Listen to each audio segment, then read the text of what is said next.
નમસ્કાર મિત્રો અત્યારના સૌથી મોટા સમાચારની વાત કરીશું દમણનો દરિયો મિત્રો તોફાની થયો છે। અમાસની ભરતીએ તે તોફાની બન્યો હતો। 15 ફૂટ જેટલા ઊંચા મોજા ઉછાળ્યા હતા અને તમે જોઈ શકો છો કે દરિયા કિનારાના વિસ્તારોની હાલત કેવી છે। ત્યારે મિત્રો આગળ સમાચારમાં વધીશું તો વલસાડના કપરાડામાં દીપડાના ચામડાનો મોટો વેપલો સામે આવ્યો છે, જેમાં 3 વ્યક્તિઓની મિત્રો ધરપકડ પણ કરવામાં આવી છે। વન્યજીવ અંગેના ગેરકાયદેસર વેપાર ઉપર વન વિભાગની મોટી કાર્યવાહી મિત્રો સામે આવી રહી છે। મહત્વનું છે કે આ બધા જે ગુનાઓ છે તેની પાછળ 1 લાખ સુધીનો દંડ થઈ શકે છે અને ચામડા સાથે પકડાયેલા જે આરોપીઓ છે તેના નામ પણ અહીંયા લિસ્ટમાં તમને આપી દીધા છે। મિત્રો અન્ય મહત્વના સમાચારની વાત કરીએ તો ભારત ઇતિહાસ રચી રહ્યું છે। ભારતે અંતરિક્ષ સ્ટેશનમાં પહેલું પગલું મિત્રો ભરી ચૂક્યું છે। કેપ્સ્યુલમાંથી બહાર આવવામાં 2 કલાકનો સમય પણ લાગ્યો હતો। શુભાંશુ શુક્લા એ આપણા ભારતના હીરો બની ગયા છે। મિત્રો અન્ય મહત્વના સમાચારની વાત કરીએ તો મનરેગા કામોમાં ભયંકર કૌભાંડ સામે આવ્યું છે। જી હા દોસ્તો, હાથેથી લખેલા ઠરાવ કરી દેવાયા, શ્રમિકોના બદલે મશીનોથી કામ થયું અને સૌરાષ્ટ્રની એજન્સીઓની સંડોવણી હોવાનું સામે આવ્યું છે। મનરેગાના કામોમાં 60-40ના રેશિયાને 80-20નો કર્યા બાદ બોગસ ફોટો અપલોડ કરીને 50 કરોડ રૂપિયાનું કૌભાંડ આચરવામાં આવ્યું છે, જેમાં મિત્રો ભરૂચના 3 તાલુકામાં આ સ્કેમ થયું છે। અધિકારીઓ ડીડીઓની મિલીભગતના પુરાવા પણ મળી ગયા છે। હવે મિત્રો એ કૌભાંડની તપાસ ચાલી રહી છે અને કૌભાંડ કેટલા અંશ સુધી આગળ વધ્યું છે તે પણ હવે તપાસનો વિષય છે। મિત્રો અન્ય મહત્વના સમાચારની વાત કરીએ તો બાવળાથી એક મોટા સમાચાર સામે આવ્યા છે। બાવળાના જસવી ડાબીએ પાલિકાના સીઈઓને રજૂઆત કરી છે કે સાહેબ, મારી ઊંચાઈ 2.5 ફૂટની છે, રોડ ઉપર પાણી ભરાઈ જતા હવે સ્કૂલે જતા ડરું છું, તો આ સમસ્યાનો તમે અંત લાવો। મિત્રો અન્ય મહત્વના સમાચારની વાત કરીએ તો સુરતના હાલ 2 સુરત થઈ ગયા છે। તંત્રની બેદરકારીના કારણે ઊભી થયેલી આ તસવીરો અત્યારે જોવાનો વારો પણ આવી રહ્યો છે। સુરતમાં સતત 3જા દિવસે પણ ખાડીપુરનું પાણી જોવા મળ્યું હતું। 2 ગર્ભવતી મહિલાનું રેસ્ક્યુ પણ કરવાની ફરજ પડી હતી। સ્કૂલ બસ ફસાઈ ગઈ હતી। 10 વિદ્યાર્થીઓનું રેસ્ક્યુ પણ કરવામાં આવ્યું હતું। સણિયા હેમાદમાં પણ 3 દિવસથી ફસાયેલી ગર્ભવતીનું રેસ્ક્યુ કરવામાં આવ્યું હતું। મિત્રો અન્ય મહત્વના સમાચારની વાત કરીએ તો અફઘાનિસ્તાનમાં જે વિમાનો ફાઇટર પ્લેન હતા તેના પાયલટે શું જણાવી છે પોતાની આપવીતી।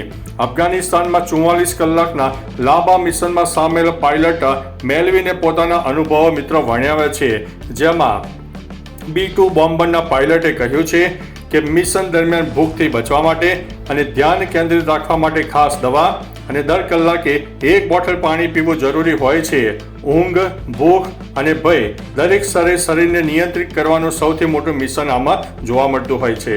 મિત્રો અન્ય મહત્વના સમાચારની વાત કરીએ તો પાકિસ્તાન માટે મિત્રો જાસૂસી કરવા બદલ નૌકાદળના કર્મચારીની ધરપકડ કરવામાં આવી છે, જેમાં ખાસ કરીને તો 50,000 રૂપિયા માટે ઓપરેશન સિંધુની તેણે જાણકારી પણ આપી દીધી હતી।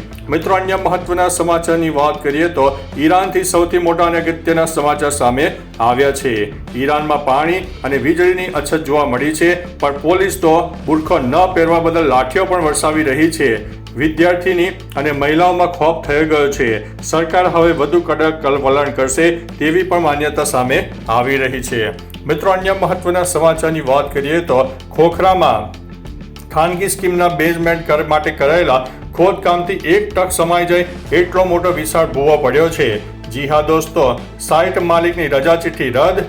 ગત વર્ષે સેલામાં પણ આવો મહાકાય ભૂવો પડ્યો હતો અને અત્યારે જીવનું જોખમ પણ સામે દેખાઈ રહ્યું છે। મિત્રો અન્ય મહત્વના સમાચારની વાત કરીએ તો થોડા દિવસ અગાઉ વરસાદમાં મ્યુનિસિપાલિટીએ લગાવેલા પતરા પણ તણાઈ ગયા પછી બેરિકેડ કરવાની તસદીદ ન લેવાય, જેના ભાગરૂપે થઈને ઓઢવમાં ગટરના ખાડામાં ગરકાવ થઈ જતા 1 વ્યક્તિનું મોત થયું છે। બેરિકેડ ન હોવાથી બાઇક ચાલકને કશી ખબર જ ન પડી અને તે અંતે તણાઈ ગયો હતો। 9 કલાકના સર્ચ ઓપરેશન પછી 200 મીટર દૂર બાઇક નીચે દબાયેલો તેનો મૃતદેહ મળી આવ્યો છે। મિત્રો અન્ય મહત્વના સમાચારની વાત કરીએ તો હિમાચલમાં વાદળ ફાટ્યા બાદ પૂરનો પ્રકોપ જોવા મળી રહ્યો છે। ફાયર વિભાગની ગાડી પણ મિત્રો કાદવમાં ફસાઈ ગઈ હોય તેવા પણ ચિત્રો સામે આવી રહ્યા છે। મિત્રો અન્ય મહત્વના સમાચારની વાત કરીએ તો કર્ણાટકના અભયારણ્યમાં 5 વાઘના મૃતદેહ મળી આવ્યા છે। ઝેર આપ્યાની આશંકા પણ વ્યક્ત કરવામાં આવી છે અને પર્યાવરણ મંત્રીએ જણાવ્યું છે કે આરોપીઓને કોઈ પણ સંજોગોમાં છોડવામાં નહીં આવે। મૃતકોમાં 1 વાઘણ અને તેના 5 બચ્ચાનો પણ સમાવેશ થાય છે। મિત્રો અન્ય મહત્વના સમાચારની વાત કરીએ તો દેશના 3 વર્ષમાં દર 5માંથી 1 પરિવાર સાયબર ફ્રોડનો ભોગ બની રહ્યા છે. દેશના 365 જિલ્લાના 32,000 યુપીઆઈ યુઝર્સનું સર્વેનું તારણ સામે આવ્યું છે. ફ્રોડની સામાન્ય પદ્ધતિ લિંક ઉપર ક્લિક કરે અને પિન હેક થાય છે. તેમાં સૌથી વધારે ફ્રોડ થવાના કિસ્સા સામે આવ્યા છે. તો ચાલો મિત્રો, ફરીથી દેશ અને દુનિયાના સુપરફાસ્ટ સમાચાર લઈને મળતા રહીશું. ત્યાં સુધી અમને રજા આપશો. નમસ્તે.